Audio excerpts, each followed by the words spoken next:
Hi, and thanks for joining me. Well, I hope you all had a good Christmas, and if you're like me, you're probably feeling a bit like you need a rest from all the festivities and Christmassy television, and you're ready for a bit of a motorcycle fix. If you don't get out riding over winter, it can seem a long stretch before the weather picks up enough to bring the bikes out of hibernation, so YouTube can be a bit of a tonic. This year I've got Harley the Himalayan to keep me out and about when it's not too cold and wet, and I'll keep posting rambles whenever I can. As it's almost the end of 2023, I thought I'd have a bit of a look back how the channel came about, the bikes that have come and gone, and the rides that we've had. If you're new to the channel, maybe this will whet your appetite to go and watch some of the other earlier videos, but if you're a regular, hope you don't find it too boring. From my point of view, my motorcycling world's changed dramatically this year, so it'll be interesting for me to look back, but I hope you'll find it interesting too.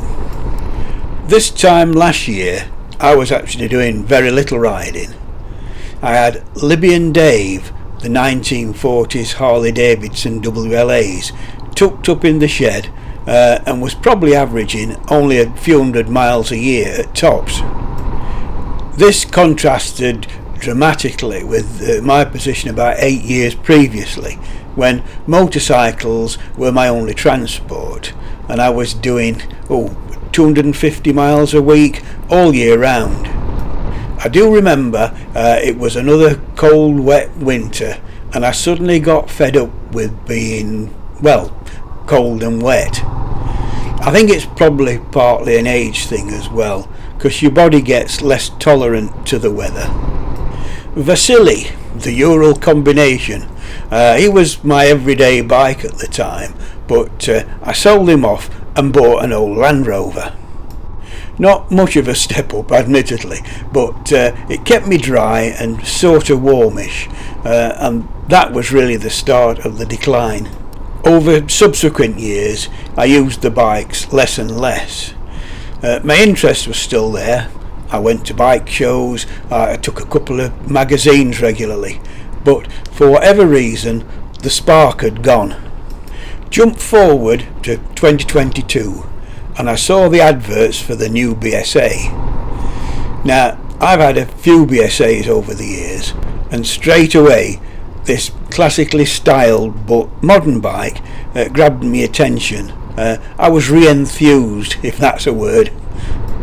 I ordered one just before Christmas of 2022. I was aware of YouTube and I'd been watching all the video reviews of the new Goldstar, and there were quite a lot, but I also discovered this huge new world of moto vloggers, or whatever you want to call them. There were loads, but watching the likes of that bloke on a motorbike, Lane's Explorer, Ian Hughes, and probably one of my favourites, the all-year motorcyclist, that really got my mojo going again, and I couldn't wait for the new Goldie to arrive. Well, arrive it did, and on a cold damp day in March I went up to Eddie's at Tadcaster to collect it. The cover picture's me on collection day, the happy new owner. It didn't disappoint, and I was soon having fun on a bike again and starting to clock up the miles on Goldie. But I quite fancied having a go at a YouTube video, so I bought a GoPro and some accessories and bits and pieces. It took a few attempts to get acceptable video with decent sound, but I created the old-n-Goldie channel and posted the first one on 1st of May. I'd no idea if anybody would even watch, but one by one the views started. I was fortunate that one of the early viewers happened to be Mr. TAYM, the all-year motorcyclist, and he gave me a mention on one of his twice weekly mutters. That was a real boost, so thanks a lot, Mr. TAYM. The motorcycle rambles sort of evolved from my own interest in local history, combined with my newfound love of just getting out on the bike for a bimble round the back roads, and the format seemed to work. Here we are, 38 videos later, and over 700 subscribers.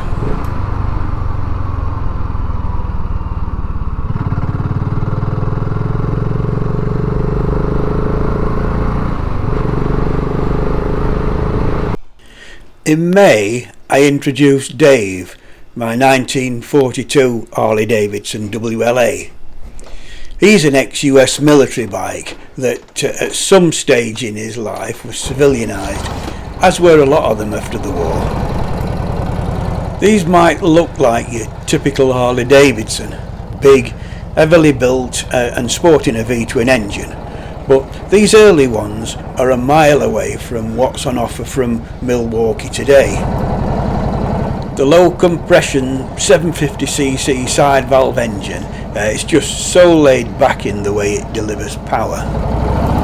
Heavy, yeah, but the weight is very low down, so slow speed manoeuvring's a doddle.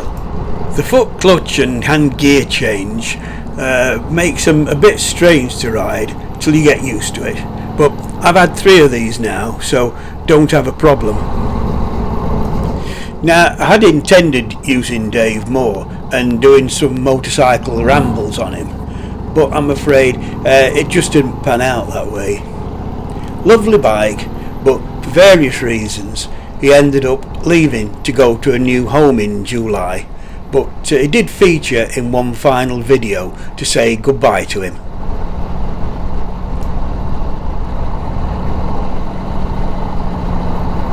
That's not the end of Dave's story though, because the guy who bought him wants him returning to his original wartime spec, so he'll be returning shortly for a winter rebuild in my garage.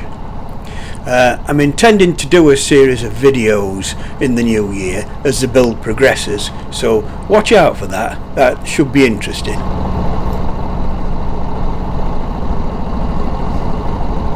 Dave's departure left space in the garage and a little cash in the pocket, so it's not surprising that there was a new arrival a little later that year.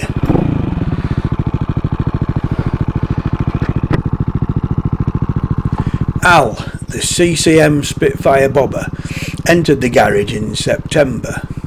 Now, I'd been fancying one of these for a while after seeing them at the Peterborough Bike Show. This one just happened to turn up at a local dealer's. It's just over a year old and 1,000 miles on the clock.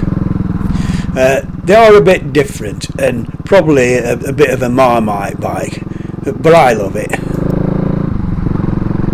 Extremely light and easy to ride. No frills and no nasty electronics or restrictive exhaust, as it doesn't have to comply to the stringent emission regulations that those from the mainstream manufacturers have to. Altogether, a really fun bike, but one for the good weather only.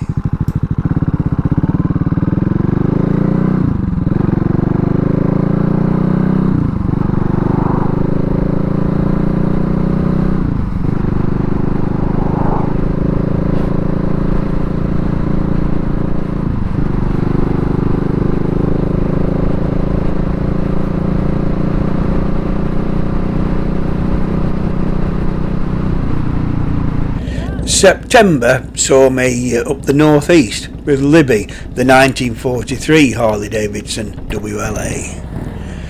Me and Libby's been together a good few years now, and she's a keeper. This is what Dave started out as, and how he should end up looking next year after the rebuild. This was our annual trip to Beamish Museum for the 1940s wartime event. Sorry about the beard that keeps making an appearance across the top of the picture. We were all in period dress, so I had to have the camera hidden inside my coat. Not the best of positions.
As autumn closed in, I started thinking what to do over winter. I've been thoroughly enjoying both riding and doing the videos, and for the first time in many years I wanted to carry on through the winter. What I didn't want though was to bugger up my two nice shiny bikes with muck and salt. So I started thinking about a winter hack. One that didn't have shiny bits and would perhaps cope with bad roads and bad weather without me having to clean and polish it after every trip. Royal Enfields have been on my shortlist for a good while. I love the 350 Classic and the Hunter. I also like the looks of the Himalayan, and this seemed to tick all the boxes. A quick trip back up to Eddie's moto again and a deal was done.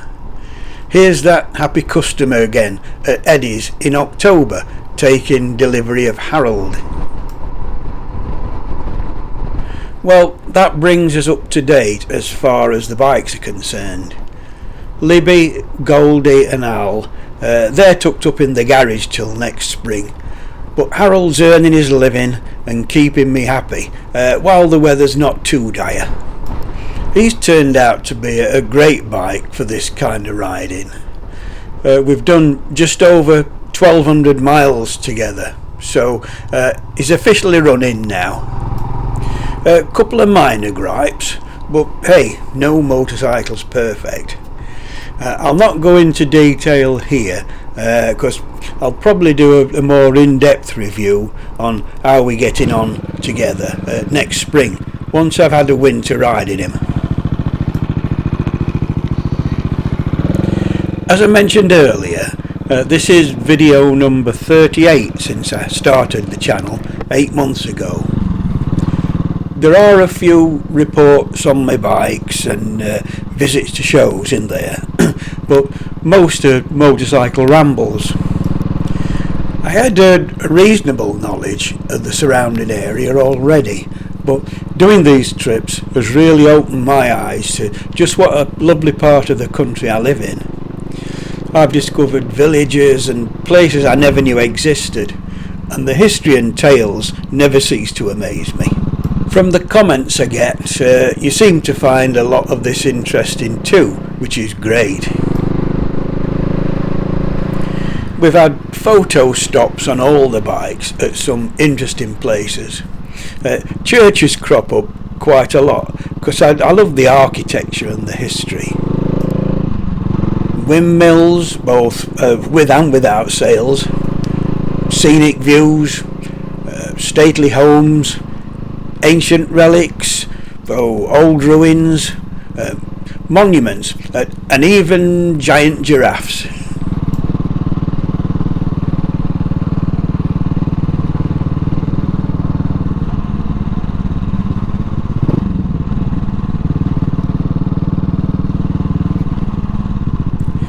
Generally speaking, I've been lucky with the weather.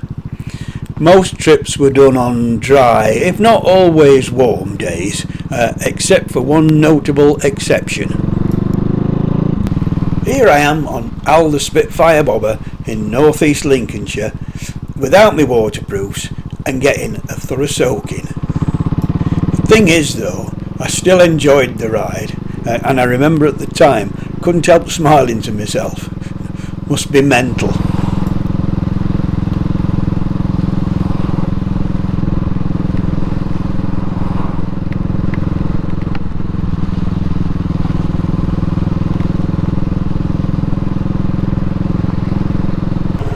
Food and a brew of tea have played the part too, and though I don't always show it, we've stopped at some great cafes, often just for a coffee, but I have to say I do have a weakness for an all day breakfast.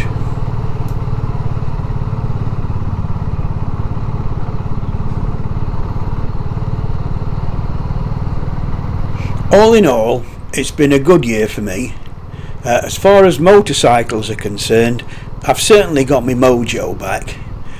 Total mileage this year is around 4,500. I've got a good mix of bikes now that should keep me happy for a while.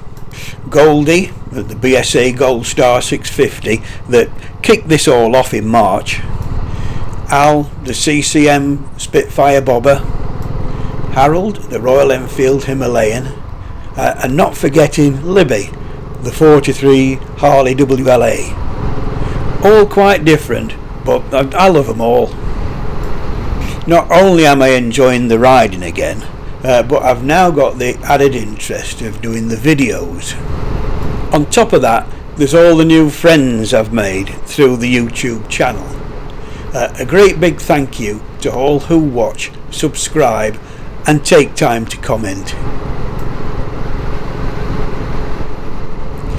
Well, that's about it for this year, so I'll say 2023, that's a wrap. I've got more rambles planned for next year, and there's a visit to a motorcycle show very early in January, so watch out for the new videos. I'll finish off by wishing you all a very happy new year, ride safe and hope to see you next year. Cheers for now.